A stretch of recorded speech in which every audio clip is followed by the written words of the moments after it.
on my personal account, but we're here. We're live with Phoenix League's semifinal match between AD Cuties and Cloud Genesis. Now, the interesting thing about this match is that we haven't seen Cloud Genesis in almost a month.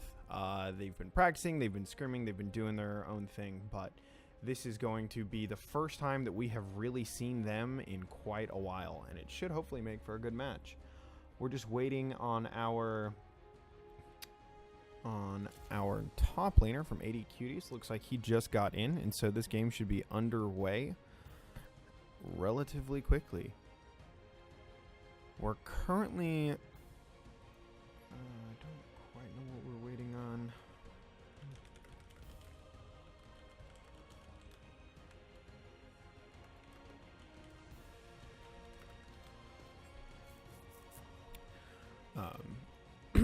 But we are still having, it's going to be just me for the first couple, but hopefully we're going to have somebody come in and help me out here on the second and possible third game. That way I won't be all by myself, but for now it's just me and chat, so I hope you are all ready to be quite entertaining and entertained, hopefully.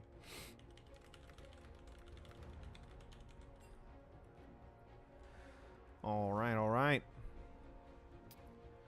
So once everybody gets loaded up and in, we can be on our way. I do have chat up, so just let me know if the music's too loud, too quiet. I'll be able to make some adjustments on the fly. It's just me right now, so I'll be walking through both. Looks like we have all of Cloud Genesis chomping at the bit to get this game going. They're already in here. But looks like we're kind of waiting on the top lane.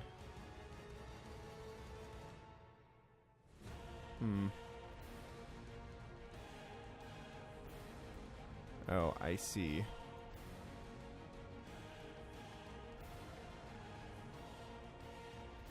Is he on the server?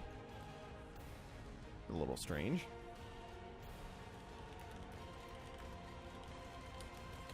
Looks like AD Cuties is doing a last minute pickup. Let's see if we can get this going a little faster.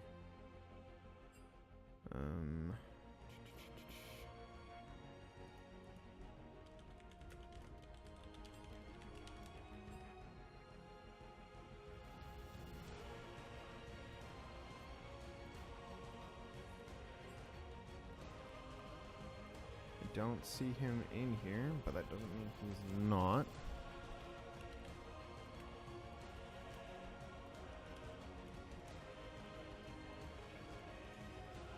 Alright, one moment, ladies and gentlemen. It looks like we're going to have a last minute substitution here, so I'm going to try and find the member they're talking about. Oh, there he is. He's on the team, so I'm not totally sure what the issue is.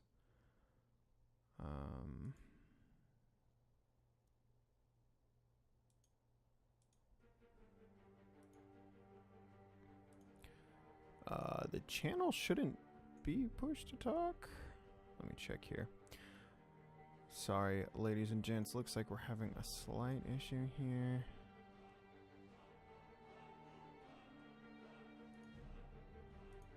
Oh.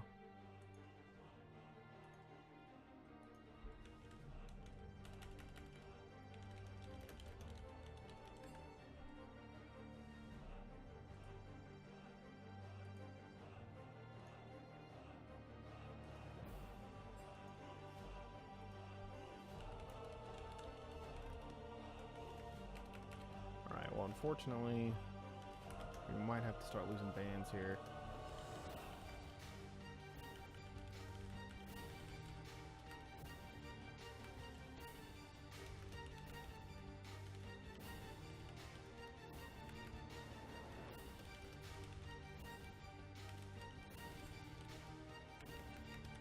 Casters are ready. Caster ready.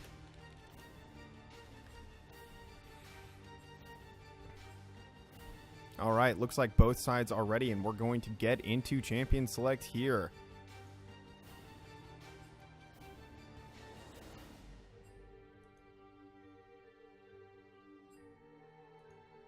Yep, just barely made it by a minute. Got everybody in a little late, but you know what? Better late than never as we pop into Champion Select. Come on, guys. There we go. Excellent. So here's the fun thing. With the last-minute substitution of Pudgemeister, we're looking at a completely different top lane environment. Now, AD Cutie's previous top laner played mostly Garen and Darius, and this new one, I'm looking him up right now, appears to be a jungle main and has a couple of Riven and Gragas games. He's been playing some Gangplank and likes a whole lot of Warwick, but we'll see where this goes. First off, there's that Tristana ban as well as the Respect Kale ban coming out. Looks like Pudgemeister's only put 2 games on it, but maybe it was from the mid laner Cavendish, although to be perfectly honest, Cavendish is way more frightening on other games or other champions, such as his devastating Orianna from the last game with Vertebrae and the Boners. But there it is. There's the Orianna ban. We see a Syndra ban as well. Guess Cavendish doesn't want to have to deal with that, throwing out a decent Respect ban to Pi Cthulhu. Sitting on this last ban over here. Now, what's most interesting about AD Cuties is that they really live up to their name, right? They play around King Gold Chain as much as they possibly can. But in their last game against Vertebrae, Cavendish put the team on his back and carried them across the finish line in the best way possible with multiple 4-man shockwaves, dragging them out of an almost 5, 6, 7,000 gold deficit. We see our first pick coming across after banning Sejuani and Cho'Gath away, and it is a first pick Riven for Pudgemeister. All right, they have put their faith in their new top laner and are deciding to get him something comfortable. Of course, that is going to give up some power picks to the other side. They instantly lock Jarvan and Maokai, a heavy dive duo. Interesting to note that Xayah Rakan is still up and has not been picked yet by either team. Cloud Genesis had the opportunity to pick it up and left it down. So I would expect it to be picked up here. It's such a strong bot lane duo, even with the slight Rakan nerfs. It's hard to deny how good that pick is. And they go for Gragas. Well, I mean, I guess I'm just totally off base here because they're going to pick Gragas, and it looks like it might be a Corki to be something else. Oh, shoot. You know what? The title of the stream is incorrect. Let me swap that over to...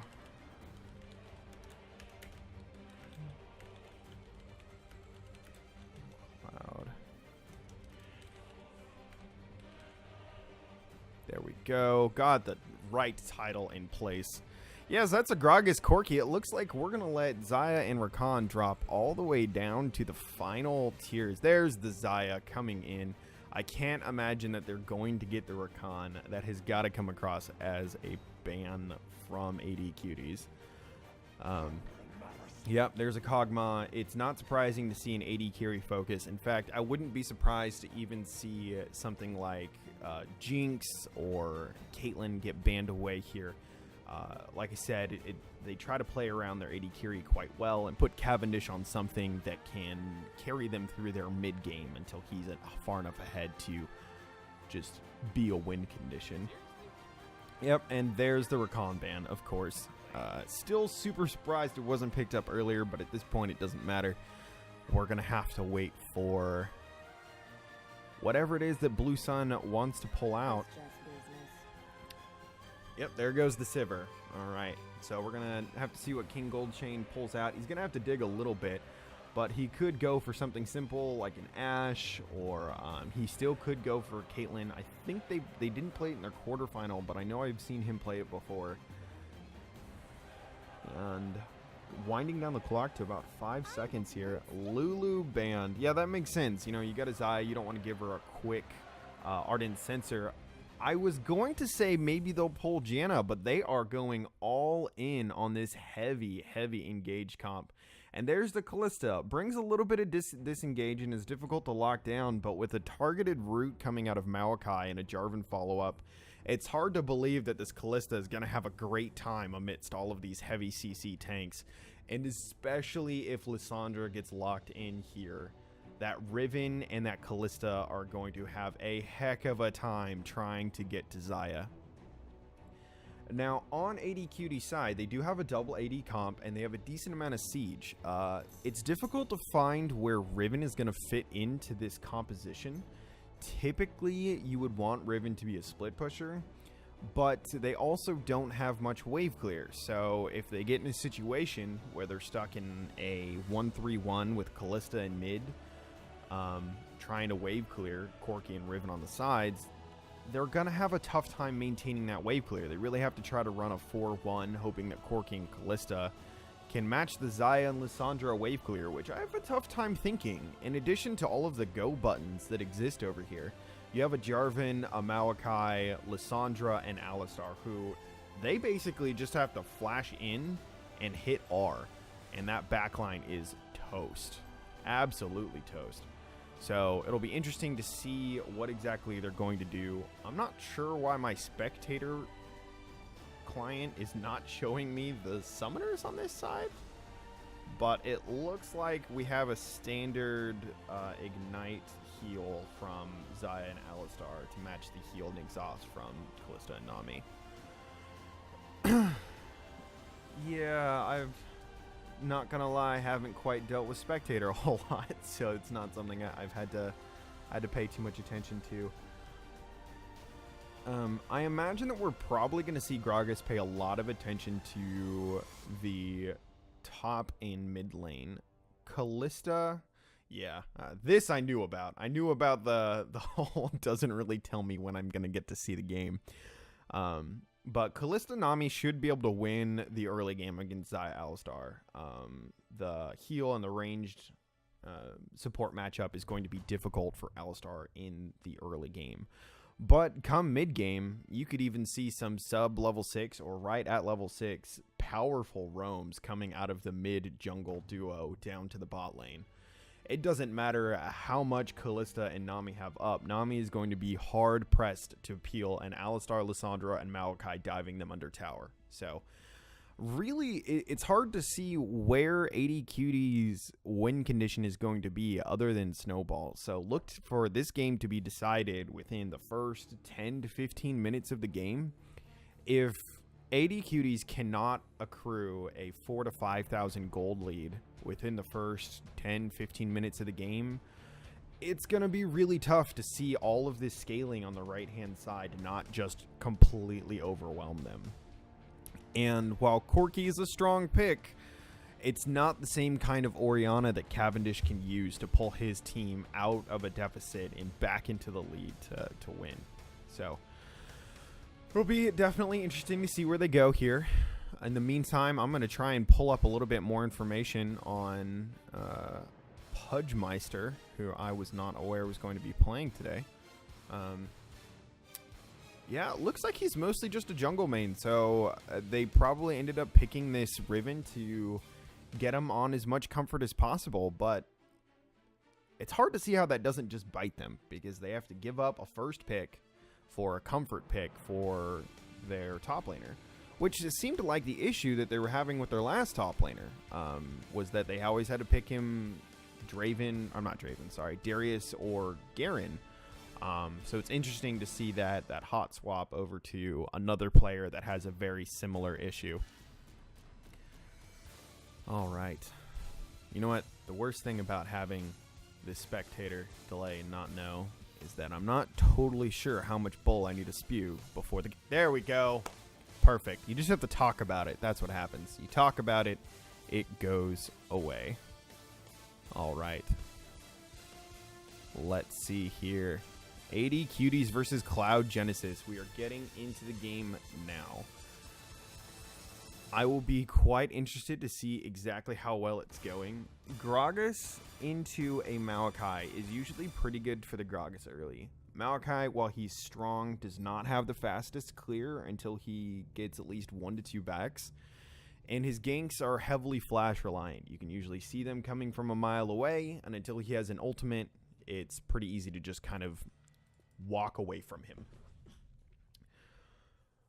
But who knows? Maybe he'll pull something out that'll really get his lanes going. Also, I'm not necessarily super familiar with this top lane matchup, but I feel like Jarvan is going to be just fine in the meantime. Shouldn't be a problem at all.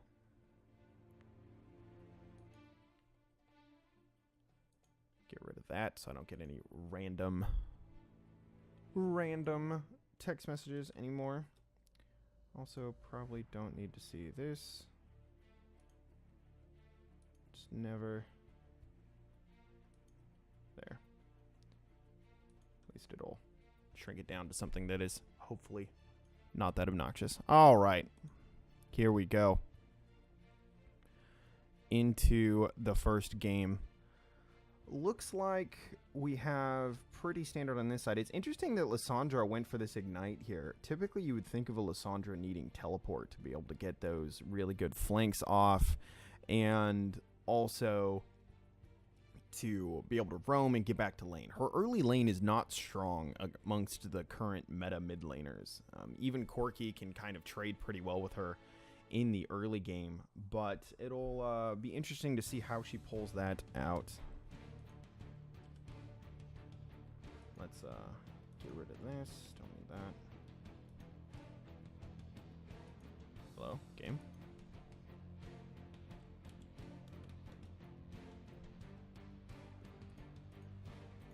There we go. Just took a second to catch up to me. All right, that. And you know what? To be perfectly honest, I'm probably not going to be doing any kind of replays. Not by myself, at least. Maybe next game we'll be able to see them. Let's get this into the right place.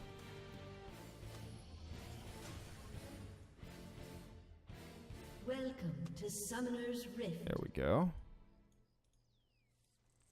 And put it there. Oh, no, that's not what I wanted. There we go. Get my banner all nice and set up. So pretty. All right. We can see a pretty standard start here. It looks like Cloud Genesis isn't even kind of fanning out. They don't expect any kind of early shenanigans. AD Cuties is doing a very typical spread. I would expect to see Cavendish kind of head up towards the top side there to make sure there's no early invades. Or he'll just J-chill by his tower. Likes it over there. It's interesting to see them not pushing at all. A lot of junglers, especially in coordinated play, would want to try and disrupt these saplings that are hitting in that bush. If you can really pop those saplings early and force him to try and use them aggressively or get rid of them entirely, you could be looking at a much rougher start for Malachi early on. He is heavily reliant on that easy first clear in order to be able to clear the rest of his jungle effectively. But no early shenanigans. First game. Maybe just want to play it nice and easy. Giving him a good leash, and we can see here on the other side that they're doing something very, very similar. And then, obviously, Malachi is just going to go into his regular wolf clear.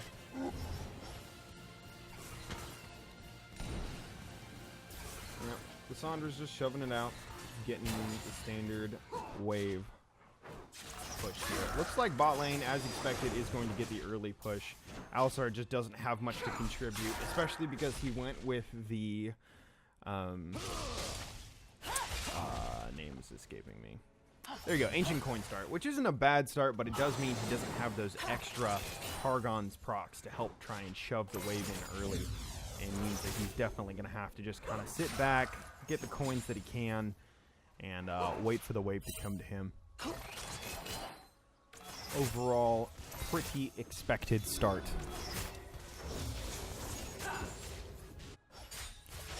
Alright, Riven's just doing the standard Riven things over here.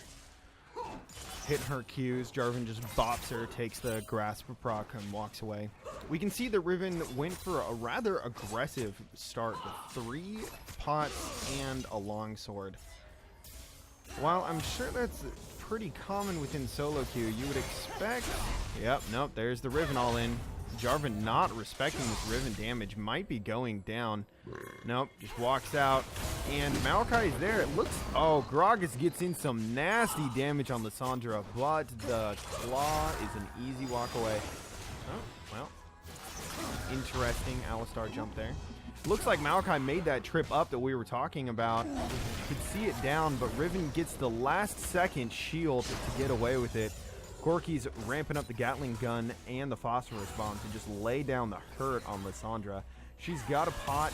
It's ticking off right now, so she will be able to heal up a little bit, but she's definitely going to have to surrender some pressure over to this Corki. Zaya's going on the aggressive, but Alistar manages to land the headbutt pulverize combo this time. Zaya pulls in a bunch of feathers through. Is this going to be Kalista going down? Zaya flashes forward, just needs a couple more autos, goes for the feather toss instead, but manages to get out just enough to really bring Kalista incredibly low. All in all, that is a summoner advantage for bot lane. In fact, Alistar could go for a flash pulve here. He does. Manages to hit it and headbutts her back. This has got to be Gold Chain going down. That is first blood for the Zaya. Gotta question what Gold Chain was doing there. He knew that Blue Sun had his flash, and the flash pulve is not something you can hop react to without any movement or move speed. He's sitting there with no boots or attack speed and wanting to avoid a flash pulve. Looks like this is finally going to be Pudgemeister's death. He's playing so far forward. And, yep, one last spear poke from Jarvan gets him out there. I'm not going to lie, guys. I'm not great with Dragon Strike and other ability names, but I will toss it out as best I can. Corki is actually going to push this Lissandra out, and like I said in Champions Select, she doesn't have that teleport, so she's not going to get to come back really quickly. She picks up an early blasting wand for some extra strength as well. You would think that she might want to go the early Abyssal Mask, just because she's going to be mostly locking down, and she just needs to protect herself from the Gragas Corki damage, but she might be going for, I guess, a Rod of Ages then? Interesting pickup. I'm not too sure what she's planning on doing with it.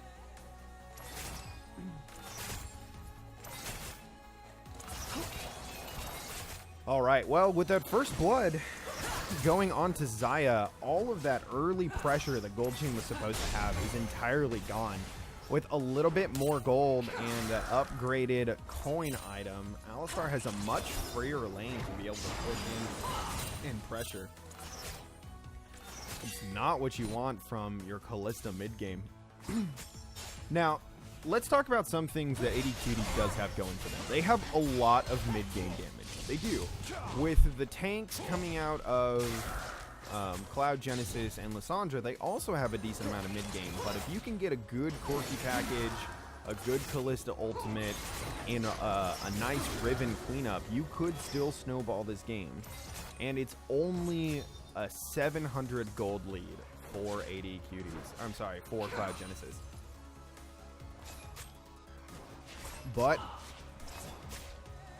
it's calmed down a little bit, and you can see that the CS in the bot lane and the top lane are very close. However, that Lissandra early game is suffering a little bit, as he has had to give up almost 16 minions to the Corki off of that back.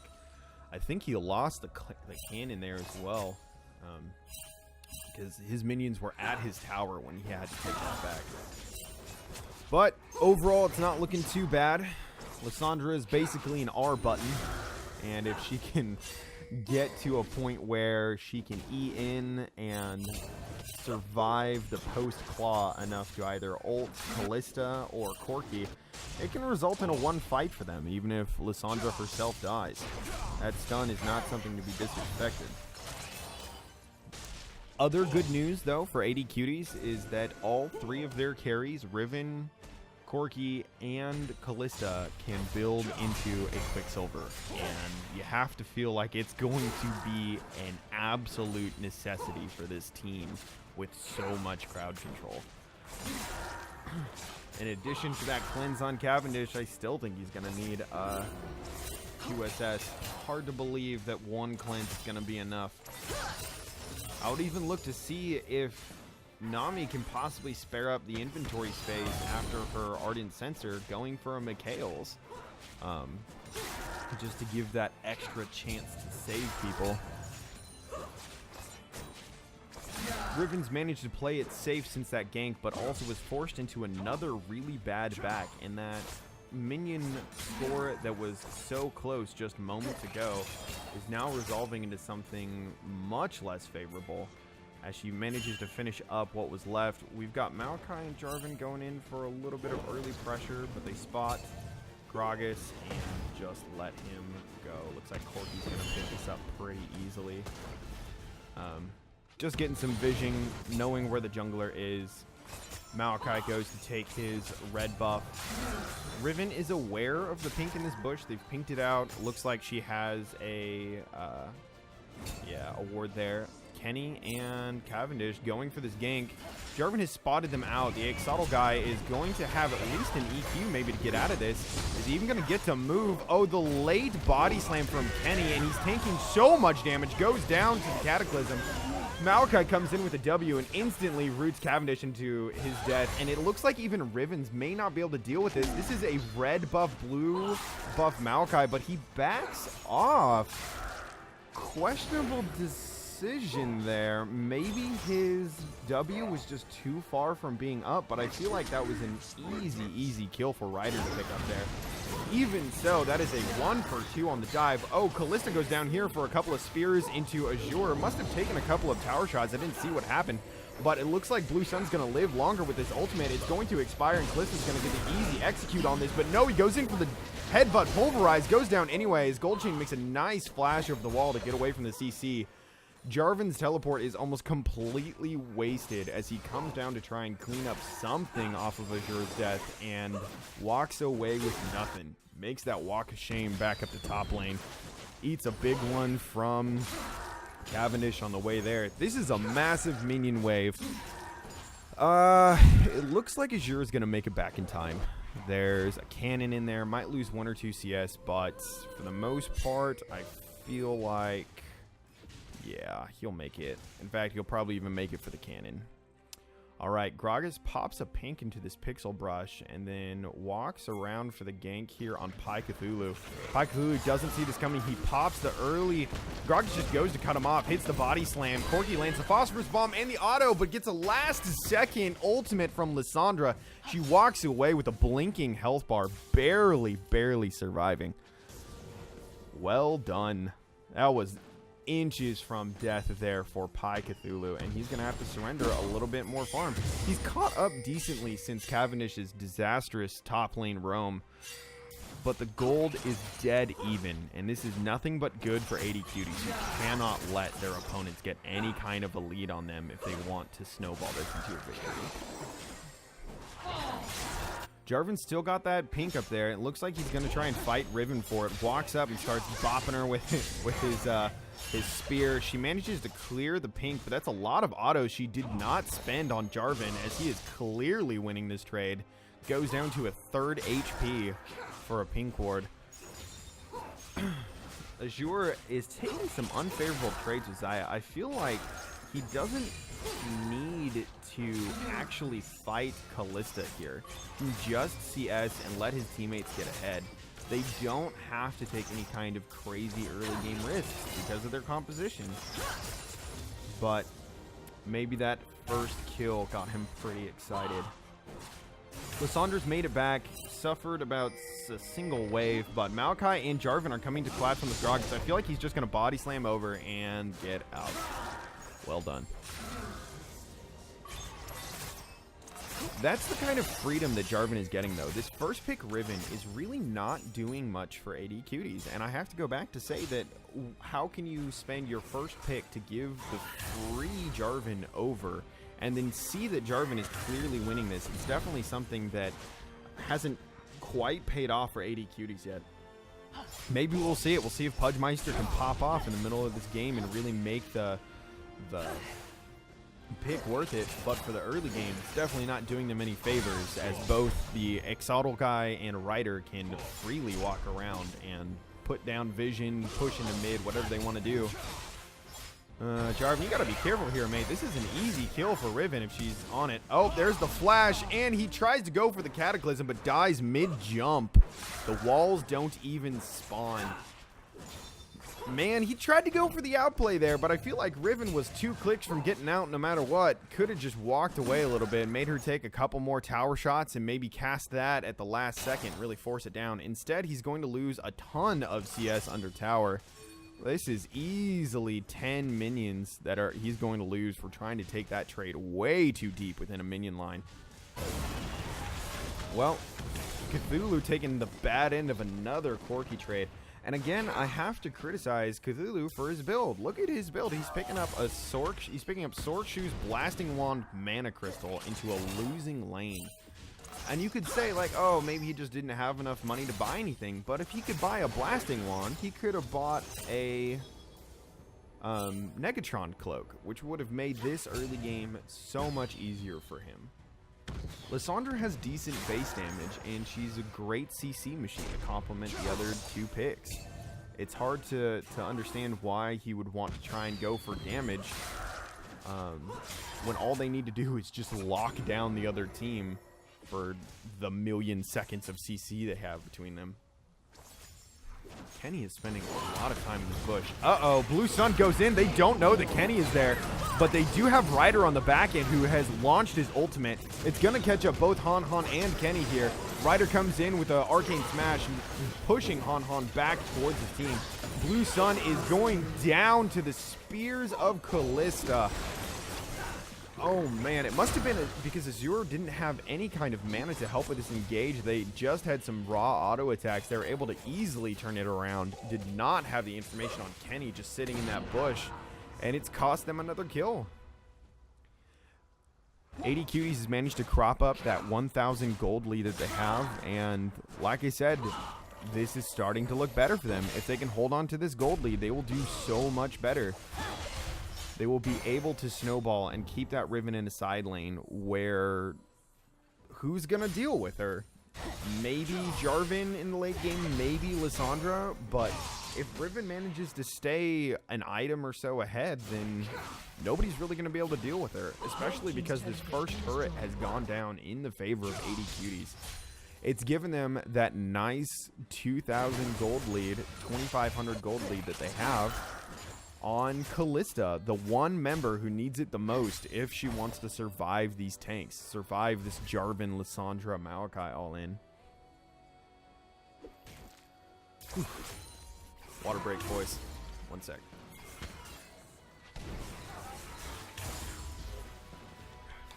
It was that Rod of Ages that we were talking about earlier, but it is a Rod of Ages at 16 minutes. Not going to see the full benefit of that until 26 minutes into the game. While they do have a really good late game, I still am going to have difficulty seeing why that pick would have been better than something else. I wonder if she's running... Oh, let me go back. No cooldown reduction either in this build. So she's not going to have that R up as often as possible.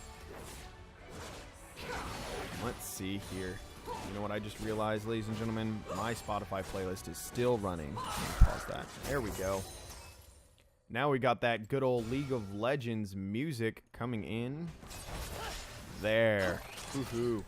Got it. Like a pro. Alright. They've swapped. AD Cuties has swapped Callista to the top lane with Nami. And it doesn't look like Cloud Genesis was expecting it, or they're at least not respecting it. They continue to send Jarvan up there, and they have Maokai in for some support, but almost a minute and a half late, this top lane tower is looking pretty bad. Maokai and Jarvan might be able to win the all-in with a Callista Nami, but they can't just sit there and keep tanking shots forever. They're not going to get a whole lot done. Lissandra spots Corki. Corki decides to go in. Riven decides to trade a bit with Azure. Of course, the Alistar comes in to try and clean it up. She goes for the, oh, with the flash to follow up, heavily outplays Jura, and it looks like she's going to get out too. Alistar just doesn't have the damage as King Goldchain is kiting away from these tanks perfectly. Jarvan tries to come in to clean it up, but just can't. And from that Blade of the Ruined King, cuts straight through these tanks. And that is 3 kills for AD Cuties against Cloud Genesis.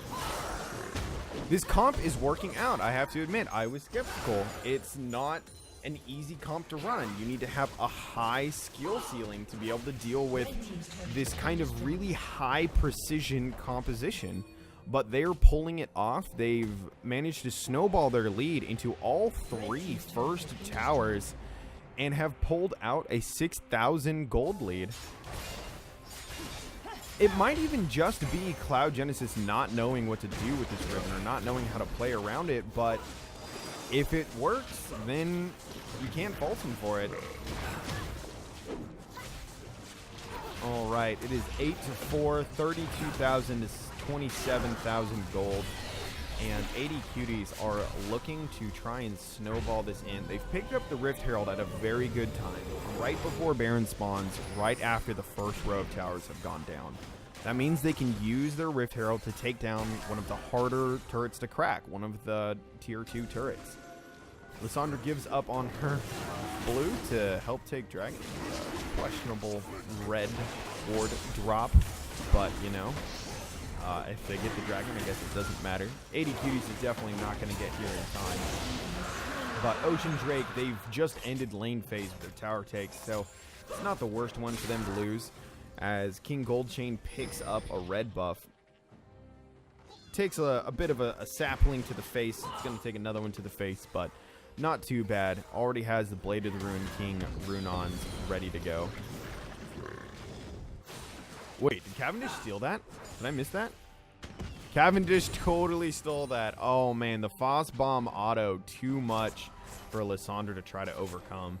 Gonna weigh her down even more without any kind of cooldown reduction in her kit. She's gonna sit with that heavy full cooldown. Maokai's coming in from the side, but this is a bad path to walk down as he just takes free damage from King Goldchain, who continues to follow Alistar and murders him. All right, they've dropped the Rift Herald. It's going to do a ton of damage to this tower. It looks like Cloud Genesis are going to be able to defend the tower, but they don't have enough damage to completely take down the rest of the tower. But with almost half or less on 3 of 4 members, you have to think that this mid tower is only moments from going down. And with an unchallenged Riven with a massive minion wave in the front, there's a flash in onto Lissandra. King Goldchain manages to get just enough damage down on Lissandra to take her down, and Xayah goes down as well. An ultimate that did not save her in the slightest. AD Cuties snowballing this game to a quick end, pushing down an inhib tower at 21 minutes. All right, ladies and gentlemen, this is an inhib going down for AD Cuties at 21 minutes into the game. While their composition was definitely different, they have executed it perfectly. They have brought their engage and the tools that they have to full bear as they try to pop down another turret, and the last tick of red buff taking down Jarvan. These aren't even much of fights, really. It's just AD Cuties engaging and Cloud Genesis trying to run away, and unfortunately not being able to. All right, LP Mageman tuning in here. Looks like we have an exciting game 1 going on between AD Cuties and Cloud Genesis here. Mageman, welcome to the stream. AD Cuties decided to go for, oh no, you don't face check that brush, Alistar, as he gets ulted down into death. Another notch on King Goldchain's spear. He's got 7-1-3. He goes from getting first blooded to cleaning up fights without an issue. This is definitely going to be a Baron take for AD Cuties. They're posturing for it. They have super minions in mid lane. They have pressure on top lane. And yeah, they're just going to start it up. It doesn't even look like Cloud Genesis wants to think about trying to challenge it. And can you blame them? Kalista definitely one of the best champions at taking Baron, able to rend it down from anywhere from 1500, maybe 2000 HP. see that smite early. A little questionable, but that's okay. Ryder wasn't anywhere in the vicinity to try and steal it. Yeah, when you're 13 gold in the lead, you can afford to miss the smite. Yeah, it's not that big of a deal. It would be unfortunate to let this massive front line get a couple more 1,000 gold and delay the game, but I think they could probably survive it at this point. Yeah, so let me get you up to speed here. This Riven was first picked as a first pick blue side with the first return round of Jarvan and Maokai. And initially, it did not look very good. She died easily and went down almost 30 CS, but Cloud Genesis was not able to try and catch it up. Oh, and Pai Cthulhu gets almost instantly deleted by just a Q auto R combo from the Corki. If I remember correctly, Pudgemeister actually a Riven main. Interesting that they left that open. It is interesting. It's the one thing that he plays top lane. Looks like he mostly jungles, and then when he's top, he plays a whole ton of Riven from what I can see.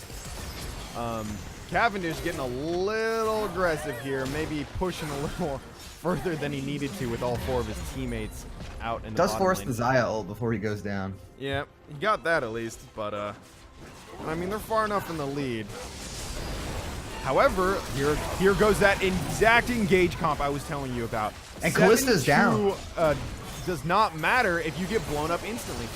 There is a headbutt back on Han into the team, as well as Jarvan EQ's back in. They don't have much of their engage left. Let's see if Riven can finish this up, but she's just getting tossed around like a hacky sack. And that is exactly what I was saying in Champ Select, Mage Man, is that there are so many engage and crowd control tools on the side of Cloud Genesis that if they get onto Callista, she's not going to move until she's dead. And that is exactly what Cloud Genesis was looking for to slow this game down. Definitely. What I need to get your opinion, because I've been harping on him, but I've not played Lissandra in a while, and mid is probably my secondary or tertiary role. What do you think about Pai Cthulhu's build? He was down, got ganked and killed, and down almost 30 to 40 CS in early lane. And I was saying that maybe he should go for something like a Negatron Cloak, something more defensive. What is your take? Yeah, either the Negatron Cloak or finish that Rod and then go into the Zanyas, because that's an item that scales very well with Lissandra, able to use the ult and the Zanyas, as well as the Riven Corki Callista. Going to be doing a lot of AD damage, so kind of surprised to see that Leandri's coming in. Yeah, definitely. And yeah, even the second pick seems a little strange. And she has almost no cooldown reduction in this, which, if you think about to when Lissandra was popular, even when they would get behind, sometimes a Lissandra would just go Lucidity Boots, Fiendish Codex, and a Merlinomicon. Just get that quick 40% CDR. So she get in there and ult as many times as she possibly can. Yeah, you would imagine Lissandra ult's going to be one of their main tools to locking down the Callista, along with the Jarvan ult. Yeah, along with the Jarvan ult. But you saw just there, Jarvan hits R, Lissandra hits R, Maokai hits R, and that's a very dead Callista. And she will have her flash available for the next fight, so that's definitely something that they're going to have to keep in mind. Definitely. Let me figure out which button does which. Hey, do you know which button switches to gold values? X, I believe. X? Yep. There we go. Yeah, so this Callista is up 3,000 gold over Xayah. If she instantly dies in the beginning of a fight, especially since Cavendish was down, which he's up another 2,000 gold. That's 5,000 gold of their lead that they don't have in the fight. All right, we can see that Han is playing it around down here. I think I accidentally switched off the directed camera, but they did manage to take that final inhib top tower. Maokai drops an ult from a long distance away, and Kenny lands a nice explosive cast. Instantly disengages. Trade of ults, and they grab another inhib tower. Looks like Riven and Cavendish are attempting to push down that inhib, while Cloud Genesis looks to be just letting them have it, maybe trying to go for an engage down here on the bottom lane. Definitely posturing for it, but they don't get anything. Cloud, King Goldchain, and Han just back away. They know they don't have to be there. They don't have to try to fight, and they don't. Yeah, AD is doing a great job of splitting up the heavy engage comp of Cloud Genesis by going to multiple lanes at once. Yeah, it's a really good walk for them. They've just been walking around, putting down damage where they can, and trying to pressure every lane at once. so that they don't have to 5v5 this massive tank team. Ooh, jeez, that was almost half of Azure's health just from a Q ult. There goes Jarvan in with the Cataclysm. Lissandra tries to E in, but gets locked up. Drops her ultimate. I didn't even see on two. Riven is running away with her ultimate. There goes the Lissandra ultimate onto King Goldchain. He's trying to run away. He's kiting. He's got a ton of spears into these guys, but there's not even enough. Lissandra turns to try and take her down, but there's enough lifesteal on Goldchain. He manages to survive just barely. But in the meantime, Riven is making short work of this backline. And Kenny comes in. That was actually a decent fight for being 13k gold down from the side of Cloud Genesis. It's the best thing they could hope for, but I think their comms might have been a little mixed there. They went in on a couple of different targets. There was a point where Pi Cthulhu blew everything on locking down King Goldchain, and he was the only one to hit King Goldchain other than the Alistar, who's not going to be able to blow up that Kalista at all. Yeah, and at the same time, Azure on the Xayah kind of left to fend for himself. He's really the only main hope of damage after that Lissandra combo comes out. Yeah, I mean, Azure definitely does his best to try and live through this, but that ultimate is only going to get him away from a couple of people, and Riven certainly doesn't care about it. So if you're Cloud Genesis right now, you're kind of happy to be at least putting up a good fight in these team fights, because you do have game 2 to look forward to, and morale is a huge factor in these best of series. well, and you have to think that for the next game, they're just going to ban Riven, right? Like, there's no way that they're going to sit and see this Riven go down a kill, 40 CS, and Pudgemeister be able to still put out numbers and make a great effect with her, and not just ban her on the next round. Yeah, I think it's a pretty obvious and easy ban, especially if she was first pick. That's kind of changed the draft, which is also something important you want to do in these best of series. Yeah, definitely. Well, and if Cloud Genesis wanted to go for this comp, they should have picked up the Xayah Rakan on the first rotation. Xayah Rakan was not banned, and they went for this Jarvan Maokai instead, which on one hand, yeah, it's a power pick, but Xayah Rakan together does not care about the nerfs that came through, and is definitely a strong pick. They wanted to Rakan has and Rakan with better engage tools generally with that ultimate as well as his dash. And he's walking forward, tosses his belly out blind into a brush, and Cloud Genesis just walks away. They've got the ward in there. They know that this isn't being done because this pink ward isn't close enough, so it can't see these wards. All right, they started up, but Cloud Genesis is definitely aware. They know this is happening. They're coming around. They're going to get spotted on a ward, but they are also all here and ready to go. Ooh, the spears are ready to go in. He gets it. Lissandra steals the Baron and ults herself. She manages to take herself out a little bit. Axel guy comes in with 50% health, but he manages to get down Cataclysm on the back line. Xayah tosses out her ult as well, snares up the front line. It is a 2v4 on this side. Lissandra has a blinking health bar somewhere, probably running away from Riven, but it looks like despite getting the Baron, they're going to get cleaned up 5-0. That is going to be game 1 for AD Cuties. Oh, yeah, that's man. always a big question. Do we go for the Baron, or do we let them get it and eventually close out the game? Because with the 2 inhibitors down and the Baron buff, you can't defend that. Yeah, well, and you have to question a little bit, what were they trying to do? Were they just trying to steal the Baron, or were they trying to take the fight? Because it looked like they did a little bit of both. Pi Cthulhu and Ryder went over the wall and immediately ulted, which cost them all of their team fight damage. And then Axelot guy also, they call for his teleport into the Baron pit. Not sure if they should have held on to that one. They could have held on to it, and why he came in at 50%, maybe he was fighting King Goldchain on one side, or trying to, trade with someone over on the other side. We'd have to get a replay for that, which I just left, so I can't do. But definitely an interesting game. I think that we should look on this next game for them to ban Riven, that being number 1, and number 2, try and get Cloud Genesis to maybe just make some early plays. Hopefully we'll be able to see a little bit more of that. Real quick, I want to see the damage graph. King Goldchain was putting up numbers. That's incredible. 24,000 damage coming out of both of the AD carries of Team AD Cutie. That is so much damage that even these tanks just couldn't deal with. Jarvan didn't even have any kind of resists yet, and Maokai went for the stat nerfed version of enchantment, or Cinder Hulk enchantment, and Knight's Vow, which definitely put him at a huge health deficit to Gragas, who, rather than going for the Knight's Vow, just instantly went into that Spirit Visage and Iceborne to get some real resists. Yeah, I would have probably liked to see some more tank items on the Jarvan, especially with that Callista starting to pop off. Some more armor items early on, and laning into the Riven, of course, could have been helpful. Yeah, definitely agree with you there.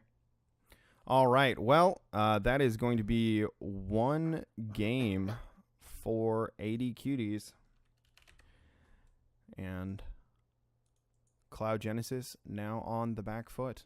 See where they go in this next game. All right. So, I believe they are probably talking and trying to get things ready on their side. We are ready here to get into Game 2 between Cloud Genesis and AD Cuties. As a reminder, this is a semifinal game, and the winner of this best of 3 will go on to face Team Bamboozle in the finals. Indeed, they're going to go on to lose to Team Bamboozle in the finals. That is to be determined. I'm not biased at all, I promise. No, we have our unbiased casting team here. Yeah, completely unbiased casting duo, I promise. All right, let's see here. So the Corki ban coming out from the side of Cloud Genesis, not wanting to let Cavendish on that champion, which output massive damage numbers last game. Pretty good ban.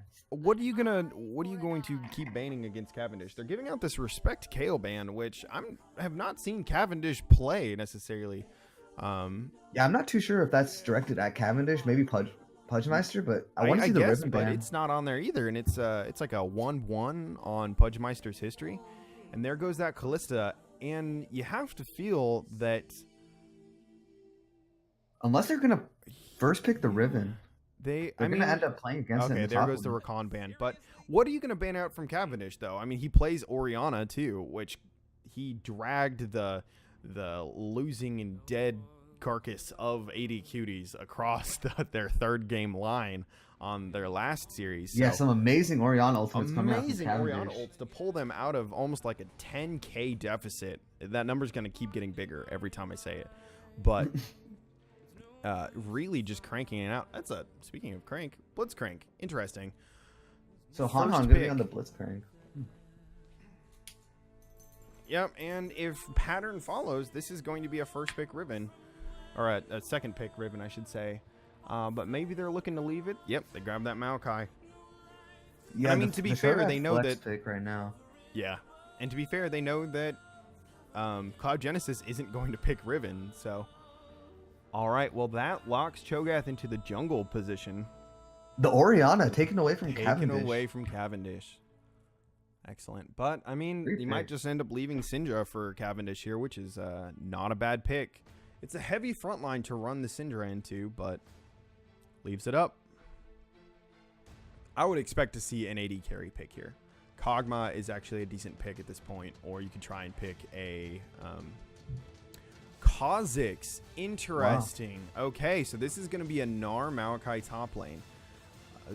Definitely going to be better for the Axolotl guy, I feel. I feel like that's going to be a fairly easy matchup for him to get a decent lead and try and push in.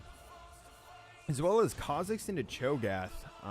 Yeah, I imagine he's trying to go for some early game cheese maybe, waiting around in bushes, because Cho'Gath early on, not very tanky, and not really able to duel at all.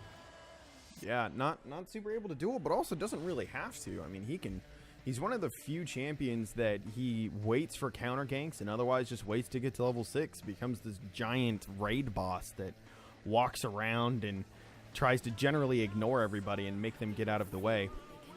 Yep, there's the Syndra ban. Trying to thin out Cavendish's champion pool here. Yeah, I mean, it's a good idea. They don't have enough bans to really target King Goldchain, and he's proven that he can play pretty much anything that's meta. So pushing Cavendish onto something suboptimal that can't carry is a good point to target here. I wouldn't even be surprised to see another one, perhaps a Victor or a Talia aimed at Cavendish to really shove him onto a final. Nope, but there's the Kog'Maw. All right. Didn't want to give that over. You have to think that maybe they want to try and counter the Blitzcrank with the Sivir or Mhm. Morgana support. Something that completely shuts that down in the bot lane. Yeah, definitely. Yeah, and there's the Sivir. There's the Sivir into a Twitch. Sivir Janna. All right, this is going to be a fast team. Oh, I feel bad for this Twitch. He's going to have a Righteous Glory Sivir Cho'Gath chasing him down for some delicious bites. Cavendish hovering the Gangplank. That would be interesting. I'm not sure if they would want to go for that full AD team, but he's hovering. We're not going to see a... Oh, is that a is that a Blitzcrank Nami middle? mid? I think Blitzcrank mid or Nami mid? Interesting. All right. Wow. Well, if we thought their first pick was interesting, we thought their first draft was interesting, this is definitely a step above. Oh, man. So let's see if it shows the champion. Okay, champions trading. Is that going to be It should show the trade after. Kha'Zix in the middle? Well, I mean, maybe it's a Kha'Zix mid. I can't see the summoners, so it's hard to tell. But I can't imagine you're going to have a Blitzcrank into a Gnar. That just feels so bad. Like, that just seems like such a bad idea. Yeah, he would just be able to chase you down, especially in the early game, levels 2 or 3. Yeah, just it's a horrible, horrible matchup. Unless And his Gnar does E just something completely super counters dumb. the pool. This is it. It's a Kha'Zix mid, Maokai jungle, and a Blitzcrank top. All right, interesting. Unless I'm hitting a spectator bug, that's the game that we're going into. Yeah, we'll confirm once we get in the game, but I can't imagine why they would opt into the Blitzcrank top. The Riven was available, which Riven is was Punchmeister's available, favorite which champion. does perfectly fine into Gnar. Can really abuse him in mini form. Yeah, and able to counter out Gnar's kiting ability with his multiple dashes.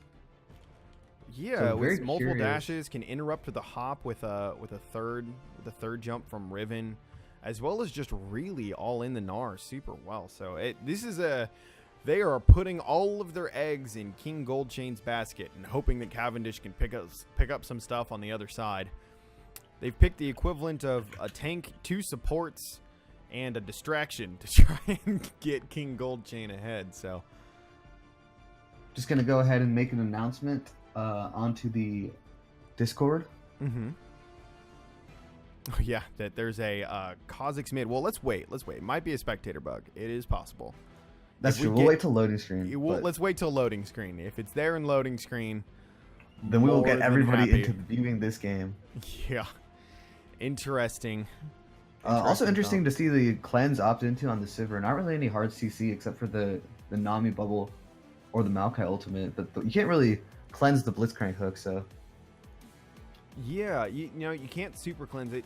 I think you can cleanse Flash like a Lee Sin thing, but you're always gonna get pulled somewhat. I think that's more just for Maokai and Bubbles. You can get it for Maokai and Bubbles.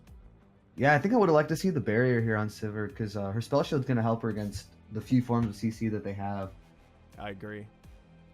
And barrier very useful in lane in these early trades.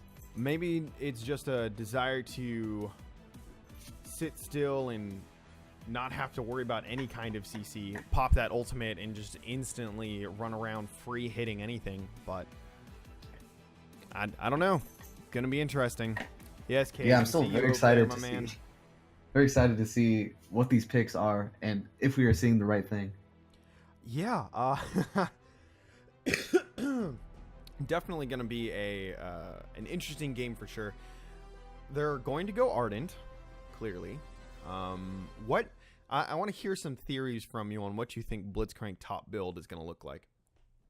If it is a Blitzcrank top, I imagine he would go something like Iceborne Gauntlet first to get some armor, and also have a little bit of utility added to his kit with the slows. Then I have to imagine he would probably go full tank after that, because I mean it's not like Blitzcrank is going to be able to auto attack a Sivir ulted team at all. That makes sense. What do you think about maybe getting a Righteous Glory first? You know, just screw lane phase. Let's get a Righteous Glory on there and just run at Sivir and try and pop her up and pull her. Yeah, that is possible, but I think I would prefer to see that on the Maokai. I mean, you could do both. It's possible. But yeah, The no, double Righteous Glory, that's true. we are eagerly awaiting exactly what this is going to be here. All right. Moment of truth. Moment of truth. Let's see this. Axolot Guy. Or actually, Pudgemeister. What are you playing? Yep. Interesting. I can't handle this. Yeah, this is just too much Can't handle the suspense. Come on, suspense. client. Yep, that is a Blitzcrank top with Ignite. Oh boy, ladies and gentlemen. This is a we very are disrespectful pick. All right, let's announce this in the Discord. Yeah, definitely. This seems like it can't be anything other than disrespectful, to be perfectly honest.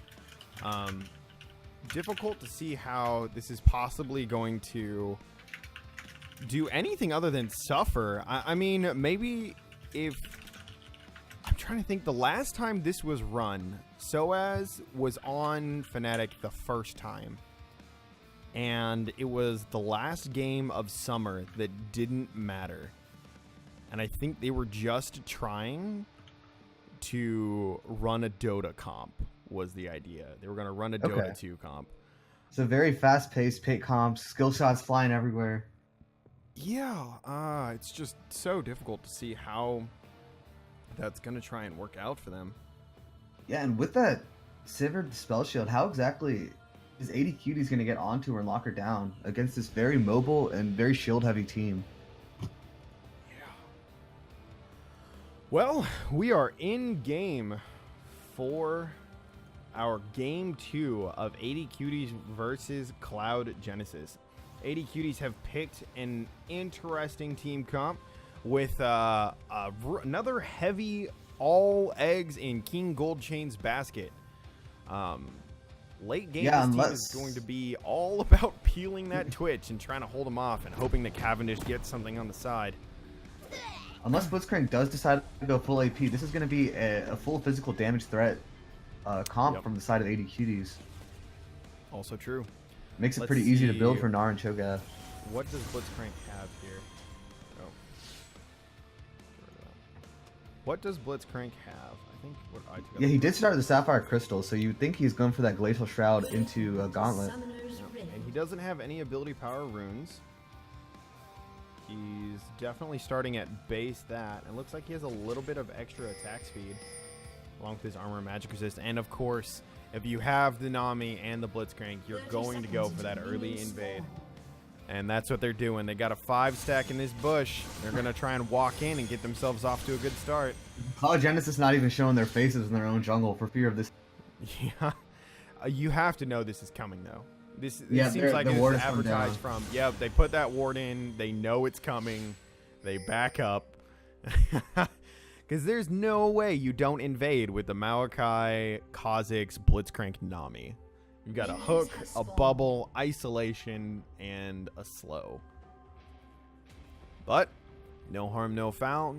They put down a couple of wards and they walk out. Cho'Gath heads towards top. Try and pick up that blue buff first instead. A little surprising that Axolot Guy and Cthulhu didn't take the opportunity to ward the topside jungle of AD Cuties there. Cthulhu. But Cthulhu. Yes. It is a little surprising, but maybe they didn't... they weren't too concerned with it from the beginning. Oh, and there's the Blitzcrank troll. Yep. Cho'Gath's just going to wait for it to walk around. Doesn't have any kind of a choice. But now Axolot Guy gets some poke on the Pudgemeister. He does. It's a lot. He's bringing them down to 50%. About half health. Yeah. One more Q from him would have popped that Blitzcrank passive. That's huge in lane. And keep in mind, Blitzcrank did not choose to bring teleport. He's not going to be able to go back to base when his health is taken low by this Gnar. He's not. Also, interesting to note, the Gold Chain has brought the Relic Shield in. So he's not expecting to fight much early. Just wants to get his support to that Ardent Sensor as quickly as possible. Yeah, both these supports just looking to buff up their AD carries with the Ardent Sensor. But one thing I'm concerned about on the side of Cloud Genesis is how that Orianna ball is going to get into the middle of the team. You have the Gnar Rage Bar, and you're going to have to play around that perfectly, because otherwise there's not really a ball delivery system. You could wait for the Sivir ult plus the Righteous Glory Cho'Gath to just run straight at the other team and try and blow it up that way. Yeah, I imagine he's going to try and get the Rupture onto Twitch so he can get right onto him, and then that would be a great time to release the Shockwave from Orianna.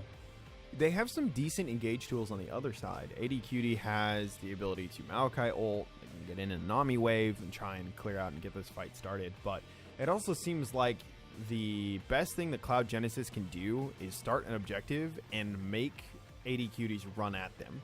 Because with Janna, Sivir, Orianna, Gnar, and Cho'Gath, the best thing that can happen to them, correct me if I'm wrong, is for people to run at them. Makes it way easier for them to set up all their stuff. Yeah, the main thing that Cloud Genesis is going to need to do is keep good vision control this game, because if that Blitzcrank gets around the back wall of a Dragon Pit or behind a Baron and pulls someone out, they're sure as dead. They are definitely sure as dead.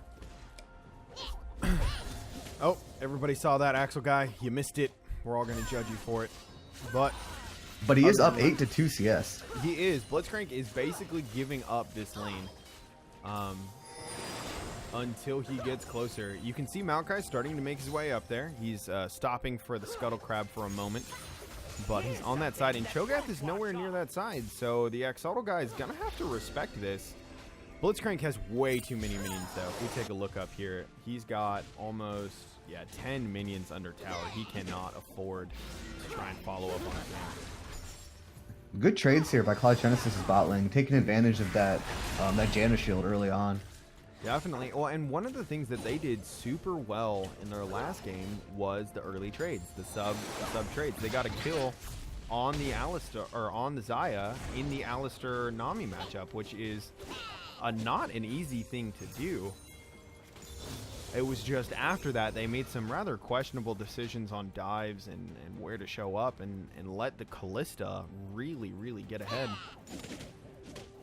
Yeah, this is just rough for this Blitzcrank. Yeah, I want to see tower, gave him a free tower shot, and Gnar is already almost back to full health. I want to see Cho'Gath focus that top side and gank the Blitzcrank multiple times. Try and really abuse that lane matchup. Yeah, because I mean, if Blitzcrank pulls in the wrong person and he's behind, he just instantly gets popped. So could really be a point of strength for them. And who's going to answer the split pushing Gnar in late game from AD Cuties? They could send Cavendish, but late game Gnar, I feel like is just going to ignore him or kill him, you know? Yeah, with the Cleaver Frozen Mallet completed, eventually he's going to be able to run down anyone on the side of AD Cuties here. Definitely. Well, we can see Maokai starting to make some moves down bottom. He's got the Scuttle there, and he walks around to the plant, and you see him, he's prepping for this fight. And he's sitting on the plant, he's ready. Nope, just gonna recall. Decided it's not worth it. And you know, it's hard. Your Twitch has a relic shield. What's he gonna bring to a fight other than a little bit of extra health? So I decided to just give it up. However, Ryder has not given it up. He's chilling in this bush. I don't know if he knows that other side is warded, though. Now, Pudgemeister Blitzcrank having a pretty awful time still. Yep. Pudgemeister is down 20 CS.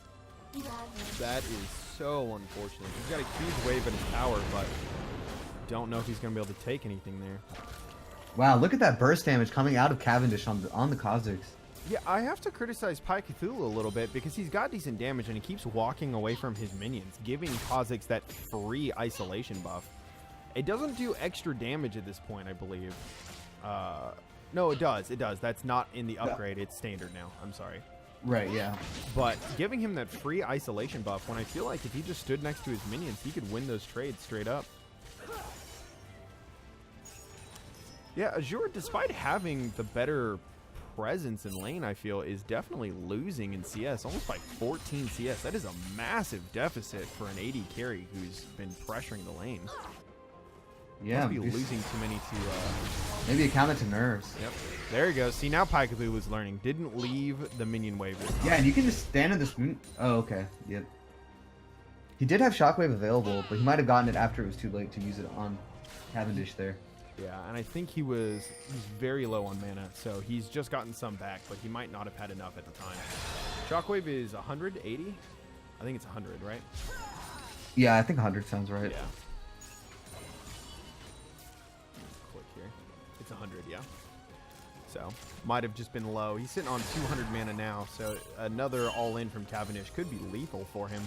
There's a Maokai and a Cho'Gath walking at each other in top lane. Sounds like the beginning of a joke. Maokai is going to pick up the Scuttle Crab. Yep. Head back into his own jungle. Ryder giving him a lot of respect despite having priority in both top and mid lane. Just gives that scuttle up to Kenny. The Axel guy opting to teleport back into the top lane after shoving the wave in, just keeping the pressure up constantly. Relentless. And Blitzcrank went tier first. So he's going to have absolutely nothing from that buy. Nothing in lane. In fact, he's not even going to really be able to stack that tier super well. All of his abilities have decent cooldowns. So it seems just like a super greedy pick and a super greedy first buy. Yeah, I would love to see a cloth armor instead of the boots there. Cloth armor or glacial shroud, you know, something that can give him some CDR, armor, and mana if you're going to go that way. But a tier is rough. A tier loses you. Every single all-in and trade you take is going to lose. You also wonder which tier upgrade he's planning to build that into. Is it the Archangels or the Manamune? I have to feel like he's going to go Archangels. How many autos is he actually going to get off in a fight on a relevant market? It can't be that many. Is this just the troll Blitzcrank build where you go full mana to get your shield very large? He's going to go Rod of Ages next and yeah. Frozen Heart. Yeah, I don't know. Cavendish co-jungling with his Maokai. Uh-oh, Oriana's walking straight into this.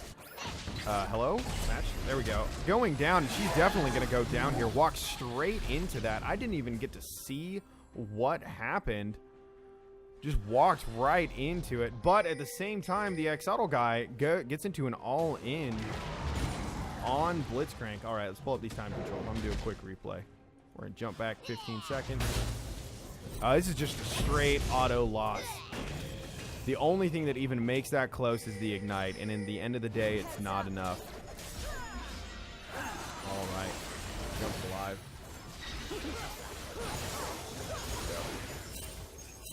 Well, at the end of the day, this is a 1-to-1, but a solid 400 gold lead for AD Cuties. Coming right out of that bot lane.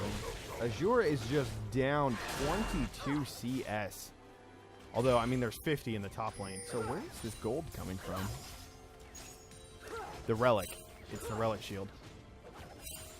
Yep. Relic Shield has gotten them 360 gold in the lead here.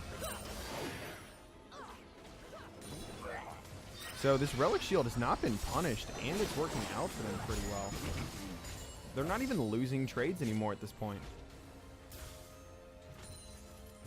What do you think of this Relic Shield start, Mr. Mageman? I might have lost my co-host. Let's see. Unfortunate for a moment. He'll be right back, I'm sure. But it's back to just me. Solo show of Hipster Dragon. All right. Well, we have Cavendish and Maokai roaming up top. Kenny and Cavendish just sitting there, tied at the hip, walking around, holding hands. As this Twitch continues to exert an insane amount of influence, with the Relic Shield just paying dividends on everything they're trying to do.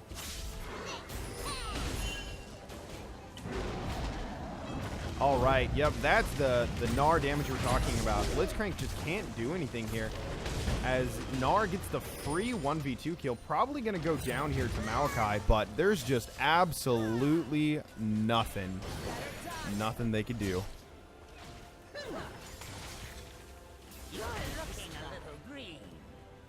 All right. Well, I mean, with a firm hand on this bot lane, Sivir and Janna just walk away, letting Nami and Twitch take complete control. All right, I am back. Sorry about the disappearance. It is all right. It looks like Gnar is just continuing to exert his influence on top lane. And Blitzcrank picks up double longsword on his back. I have no idea what he's trying to do. Yeah, Gnar with the very early 11-minute Black Cleaver, and Blitzcrank with no armor, just going to be dealing true damage with his Gnar autos. Yeah.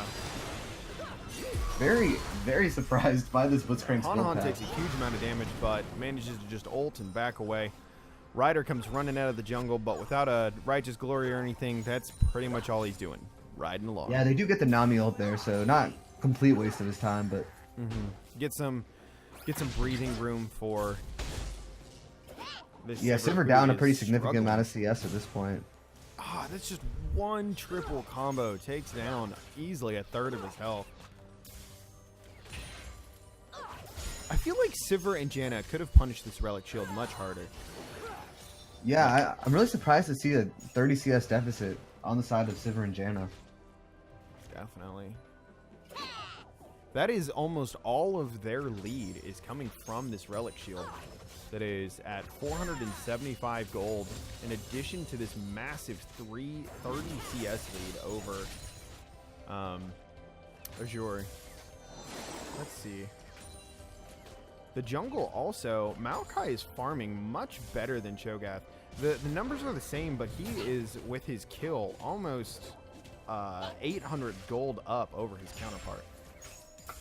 Yeah, Cho'Gath not really able to exert the early jungle pressure he would have liked to.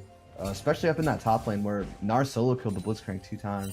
Yeah, well, and while these solo kills are definitely a problem for AD Cuties, both of their kills came with assists. And those assists, that assist gold is showing in their current lead right now. Yeah, gonna start onto the dragon actually, Kenny from AD Cuties. Starts it and immediately walks away as he decides to give Cavendish the blue buff instead. Cavendish rushing that Duskblade, a very good item on Kha'Zix. Synergizes a lot with almost every part of his kit. The ultimate, the jump, walking from bushes, everything. So I'm interested to see what he goes after Wings. We have seen a lot of pros first evolve R in the jungle, but not time for that. Ryder gets jumped on, misses the Rupture, and is getting Ignite by Cavendish. This might actually be him going down as Cavendish jumps in for that other Duskblade proc we were talking about. It makes Cthulhu have to flash away, but right now that is just a solo kill for Cavendish on Ryder. Caught him in the jungle. It's me! Yeah, AD Cutie's going to take over this bottom half of the jungle, pick up the red buff, and pretty much the bot lane of... Cavendish is posturing a little more than he maybe should have, but that is a completely whipped ultimate by Pi Cthulhu, as the Exalted guy also gets interrupted on his jump, and so does Pi Cthulhu go down. What are they doing? They had no vision. They knew that the bot lane was there. The most they were going to get was one kill and still end up trading. So instead of getting everything they wanted, they give Blitzcrank free time up top, lose 2 more kills, and lose the Infernal Dragon. Yeah, disastrous play from Cloud Genesis there, really trying to force it with the Orianna and the Gnar. Ryder's coming in. He could flash. He could flash. Nope, doesn't want to do it. Lets it go. Yeah, maybe a flash and a death at this point, not worth it for the Infernal Drake. Probably not. They do have a better scaling team, so it might have been worth a shot there, but it looks like, let's check it out, it's going to be a Cloud Drake next, so maybe kicking himself a little bit, wondering if that was a good idea, but ultimately his 2 teammates just killed themselves, so perhaps the overall better plan here. Yeah, the game not out of control at this point. It's still a 3k gold difference in the lead for AD Cuties, so definitely room for Cloud Genesis to try and close that gap. Well, and Cloud Genesis, just like last time, a lot of their strength is going to be in the team fights. They need to force AD Cuties to group up and fight them as a team. They're not getting to these objectives first. They're not making the first moves around towers. And so instead of having the objective-based, team fight-based fights that they want, they're getting picked off one by one. And Pi Cthulhu not showing respect to the Kha'Zix. Absolutely no armor picked up yet. None. Looks like he's going to go for that Morellonomicon first. Maybe looking to cut down on some of the healing off of the Maokai in the Twitch. But, yeah, you're right. Even just getting an arm guard might have been good here. Yeah, a lot of times into matchups like the Zed or like the Talon, you'll see the Lost Chapter picked up into the arm guard. So Maokai comes up for this, but I'm not sure he actually wants this. Cho'Gath is coming too, and Blitzcrank can't do anything in this matchup. He's just going to walk away as they land the silence and huge amounts of damage on Kenny. Blitzcrank just can't do anything. He can't even support the gank, because if he does, he's going to get chunked down. Cavendish comes in with the, oh my goodness. Oh, one shot. RQW combo on the Pi Cthulhu, instantly killing him. And maybe you could give Cthulhu a little bit of credit that he's not familiar with the matchup and doesn't actually know what he needs to be doing at any given moment, but man, that's the strength of the Kha'Zix pick. Yeah, and that's a 4-0 and Twitch. Twitch comes in, but that's a Janna shield, healing up all of the damage Twitch just did. He has to back out and flash just to get away from this. Azure's flash and cleanse are down though. And there's no heal coming out of Janna as well, just to maximize this. Underestimating the impact of Axolot guy. He's still pretty far ahead in this game. He's almost 40 CS up on this Blitzcrank, and he has his completed item. Also, that is a Manamune for Blitzcrank. That is an AD Blitzcrank we are looking at. An AD 02 Blitzcrank, down about 40 CS.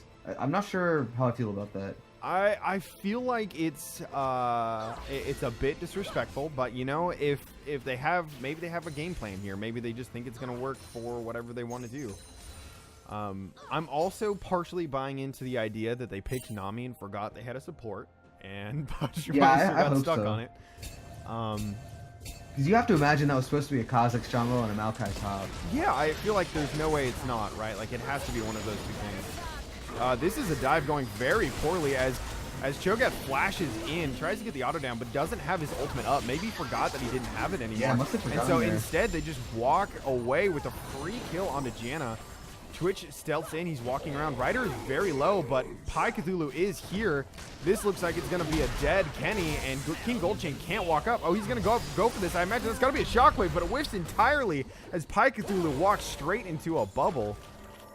That's a 1-for-1 at the end of the day, and the Axolotl guy is still pushing in. We missed in a bit of this chaos that Cloud Genesis managed to take first tower because Pudgemeister can't do anything about it. And in the meantime, he's still shoving. It looks like AD Cuties is going to manage to take the bot tower. The mid tower just fell after Pi Cthulhu's roam. But, yeah, pops that shield, and there's just nothing he can do here. So top lane pretty much the only thing going right for Cloud Genesis at this point. Yeah, they really need to work around the Axolotl guy, give him some breathing room, make AD Cuties respond to their pressure so that he has the freedom to just shove down whatever he wants. Cavendish is picking up this blue buff. Looks like he evolved his W second, just for some more slow and utility to bring to the team. Like we were saying earlier, that Q doesn't get extra damage from the isolation when you evolve it anymore. It just gets a massively reduced cooldown. I was watching Meteos' stream the other day, and he still believes that the Q evolve is the best one because of that cooldown reduction. You can get off more isolated Qs. But perhaps Cavendish is going this because he thinks there's going to be more team fights he's going to have to participate in and isn't going to have all the chances to get those isolated claws off. Yeah, and you also have to start to worry this full AD comp on the side of AD Cuties is going to be itemized against. That's true, but the Axolotl guy is going for that Black Cleaver Frozen Mallet build you were talking about, so he's not going to have armor for a while. He's just sitting on the Ninja Tabi. As, uh-oh, here comes that AD Blitzcrank. He's got a Sheen. He's running in. Oh, no, and Cavendish has found Azure. Azure is gone, and the gold reset on this Blitzcrank takes down a hook and a punch for that Sivir. All right, so this is still looking pretty bad for Cloud Genesis. AD Cuties is managing to push down this top lane tower, and that's going to be all three towers going down for the team that doesn't have, that has the full AD and the AD Blitzcrank. Oh no, Axolotl guy, run. He's totally down. Cavendish was even on the side to make sure that this was going to be his end. Yeah, AD Cuties now taking the opportunity to shift their pressure up to the top side of the map as that Baron has just spawned. As the Baron spawns. Now, the good thing about AD Cuties that they have done very well in all of their games is that they have expressed a lot of early game pressure, a lot of being able to make movements around the map and try and get early leads. And that's the one thing that they have absolutely had to have in both of these games, and they've managed to do it successfully both times. Yeah, this jungle pressure is absolutely perfect on the side of AD Cuties, just taking over the bottom half for the last play, and now shifting it up to the top half.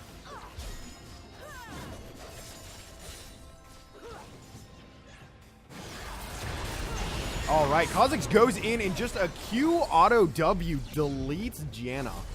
Gone entirely. Azure can't even leave the safety of her tower because she knows that as soon as she does, she's gone. The Exotic guy getting back into the lane with his AD Blitzcrank. Even with his 1 kill and his Sheen, I don't think he can take on this full Black Cleaver Gnar.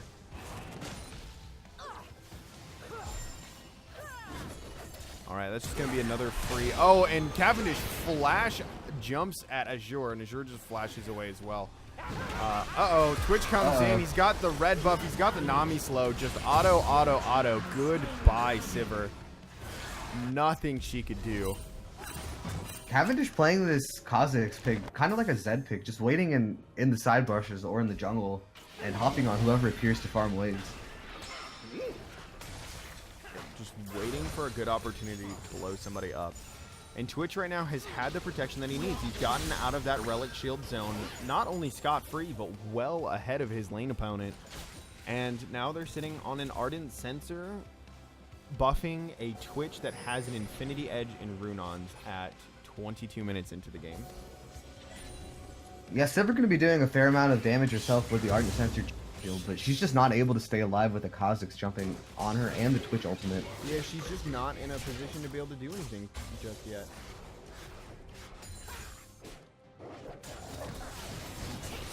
All right, yeah, they're just going to pressure down this tier 2 in top lane. Looks like Maokai's Righteous Glory running at them. Cho'Gath is tanky, but not that tanky, as Cthulhu is taking a massive amount of damage. Gnar tries to jump into the back line, gets instantly exhausted. That's a Janna trying to run people down with really low health bars on this side. The AD Blitzcrank flank comes in from the side, but doesn't manage to land a hook on anyone. Yeah, good hold. Oh, but Twitch is here. Twitch tries to come in for a couple more shots. The Janna ult's going to keep everybody kind of topped off and alive for now. But Pi Cthulhu is super low. That is 2 autos from a Twitch from being dead. Sivir tries to get the autos down. She's trading with Twitch, but Twitch just doesn't even care. Comes in. That is a full Rage Bar Gnar. He ults him into the wall. An instant pop on Twitch. AD Blitzcrank flashes over the wall, tries to get a kill onto Cho'Gath, manages to claim it before the Sivir, or before the Gnar cleans her up. Gnar sees the Nami coming in. Nami manages to finish off Janna, but that is a Maokai Gnar. We're going to see how this goes.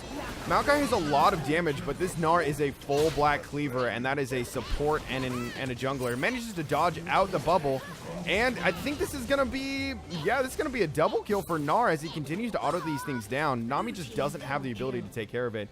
Pi Cthulhu did manage to make it out and goes down to defend this bottom push, but in the meantime, Cavendish took down an inhib turret. He's sitting here pressuring, and Pi Cthulhu just can't walk up because it's gonna be this. Oh, too far! Right into the shockwave from Orianna. That's gotta be a little bit of hubris coming out of Cavendish there. You had to know she had it up, even if she used it in that fight. It's a short cooldown, man. Gotta know that.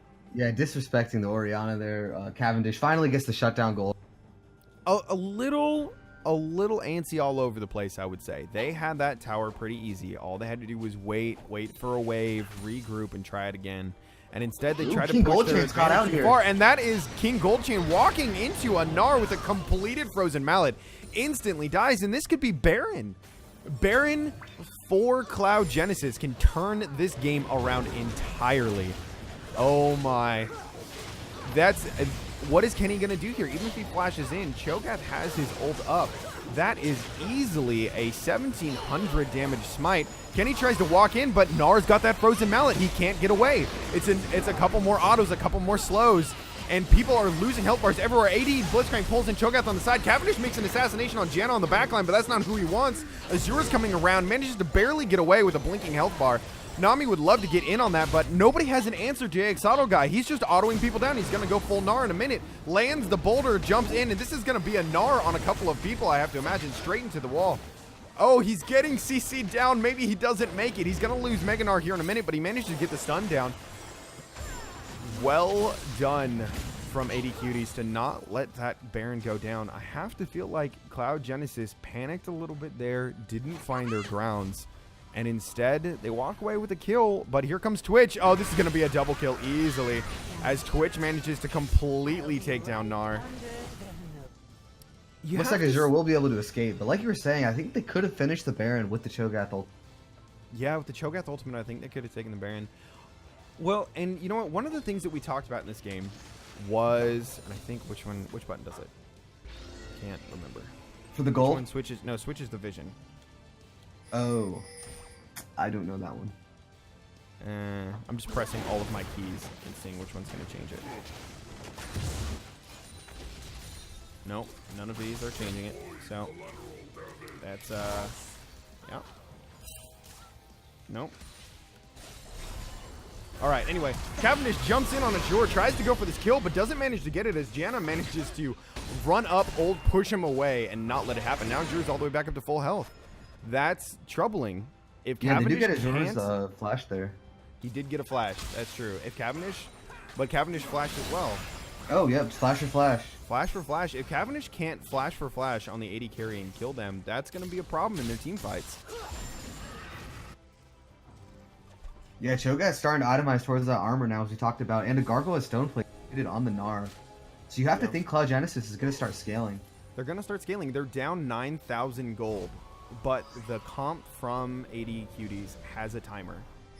And if they don't execute before that timer's up, they're going to be in trouble. Now, that being said, if they manage to get another Infernal, that's going to push that timer out a little bit further. It's going to give them some tools to be able to come in. And Ryder's nowhere near this Infernal that's spawning in 3 seconds. While AD Cuties are closing on it, they're going to be able to take it in seconds. Yeah, they just don't have the priority on the bottom side of the map to be able to... Oh, it's Mountain Drake. My spectator. Yeah, there's lied to spectator me. bug on that. All right. Well, that's going to be a little bit better for them, but they are going straight over to Baron, so they'll be able to get priority here. I don't know if they're going to be able to take it down in the face of AD Cuties, but remember what we said. If they can get they can get AD carries to walk into them, they're going to be in a much better position. There's Maokai. That's not necessarily the target they want to go in on, but they're running in at him as Maokai turns around. He's down to almost no health, but a massive shield keeps him alive. And, oh, the ultimate doesn't go off from Orianna, leaving Azure. That's a massive Gnar ultimate going off, but he doesn't manage to finish anyone, and Azure is just in the backline by himself. This is running a 1v5. That engage onto Maokai might cost them the game, as they have an open inhibitor, and they're taking down another tier 2 for AD Cuties. I don't think Punchmeister able to one-shot the Janna in that fight. Blueson not able to shield anybody. Just immediately gets pulled and comboed down with that Triforce. I don't know if they can end it here. They do have some minions, but these death timers are not very long. Janna's going to be up here, as well as Ryder. You also have to question what they went in on. They saw the Maokai was there, but they didn't have to engage that. They could have let it go and maybe picked up the Blitzcrank right after. Instead, they went in, and now this AD Blitzcrank is 5-3-2. What is happening?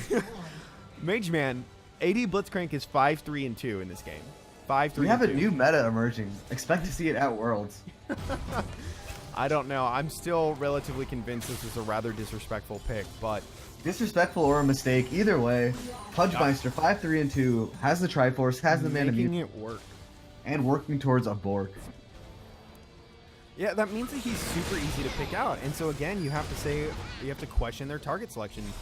There are so many other targets. The only target you don't want to go on is Maokai, and they still decided to pick him over everybody else. They did not lose the Baron though. They lost 2 inhibitors, but they can still fight for this Baron.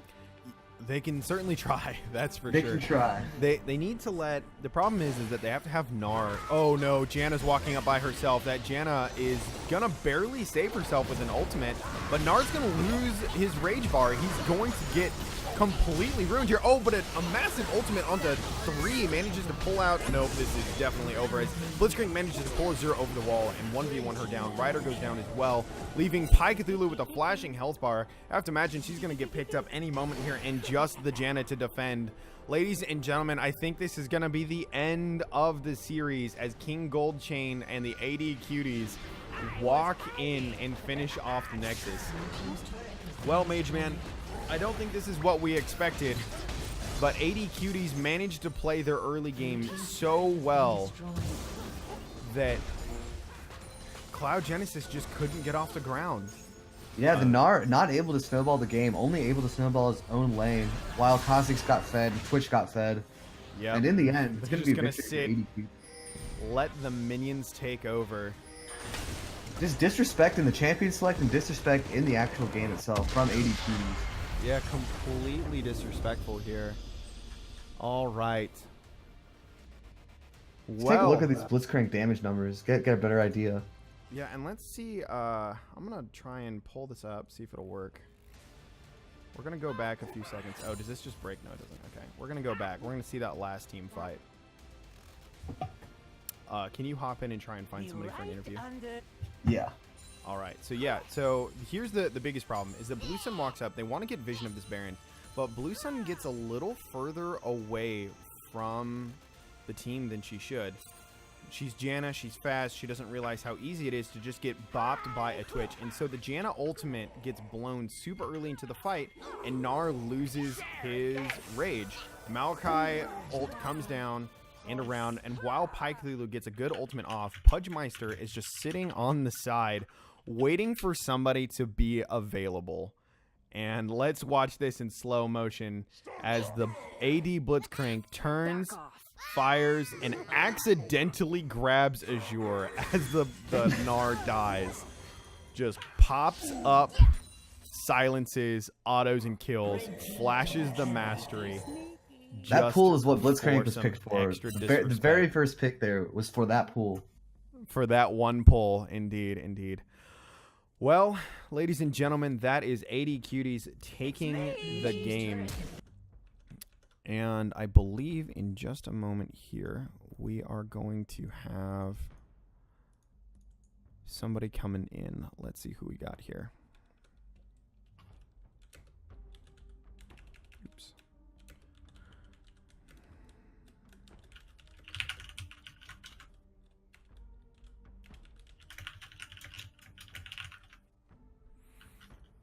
Well done from it was a good effort coming out from Cloud Genesis. I think that going into next season, this is definitely going to be a team to watch out for.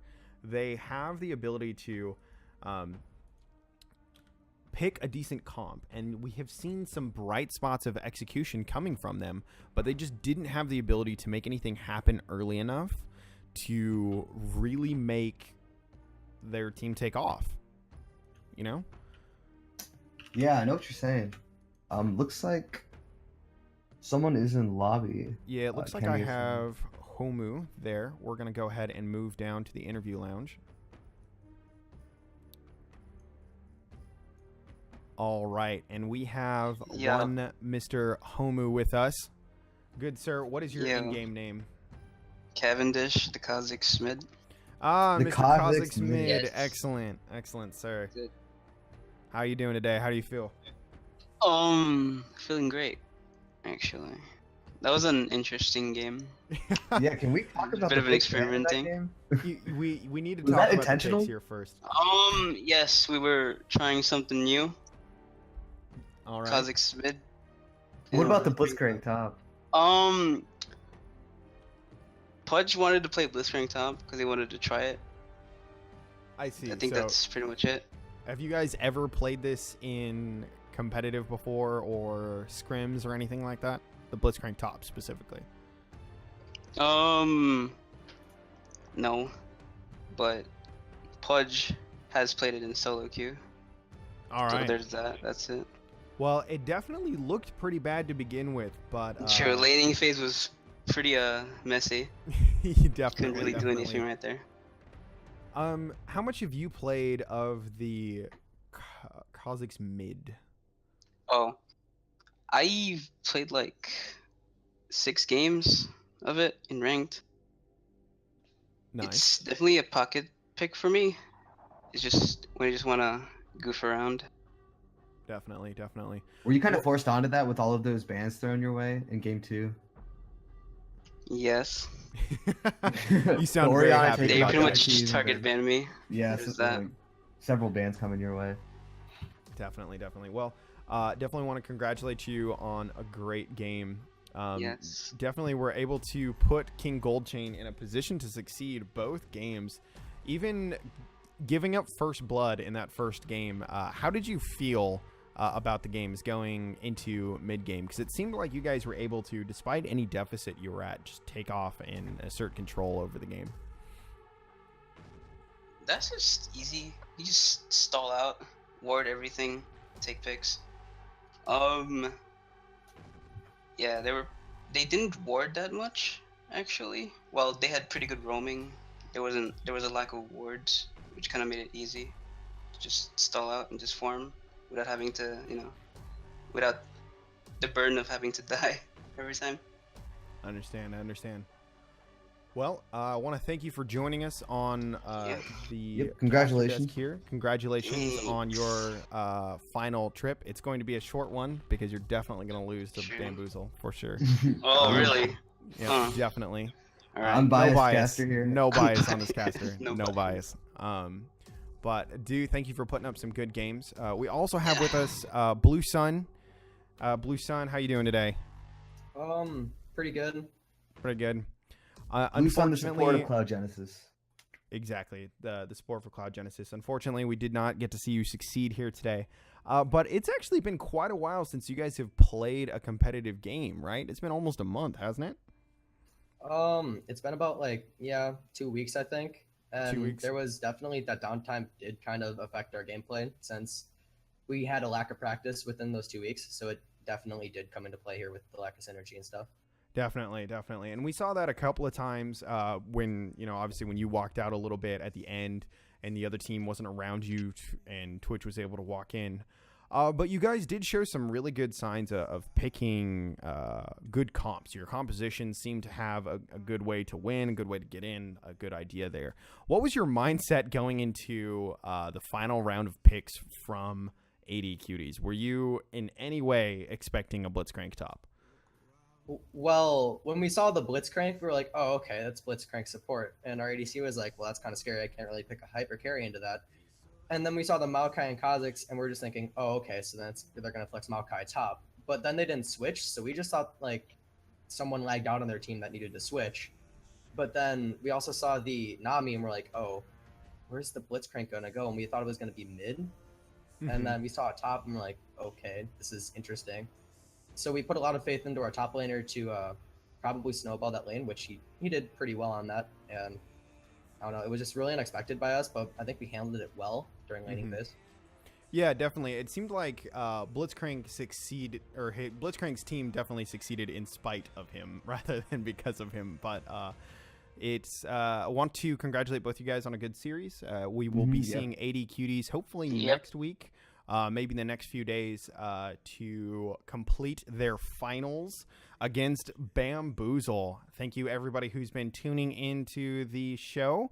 We'll hope to see you during finals. That one's going to be a best of 5, so it's going to be a bit longer. Get your coffee, get ready. We're going to have a great time. Yeah, and as a reminder, both teams, by making it to semifinals, have qualified automatically for the Onyx League next season, which will be the top 6 teams from this season. Yep, indeed. All Definitely right. forgot about that. Thank you, guys. Have a great day, and All thanks right. for watching Phoenix League. All right. Good night, guys. Yeah. Good night. See ya. Thank you, guys.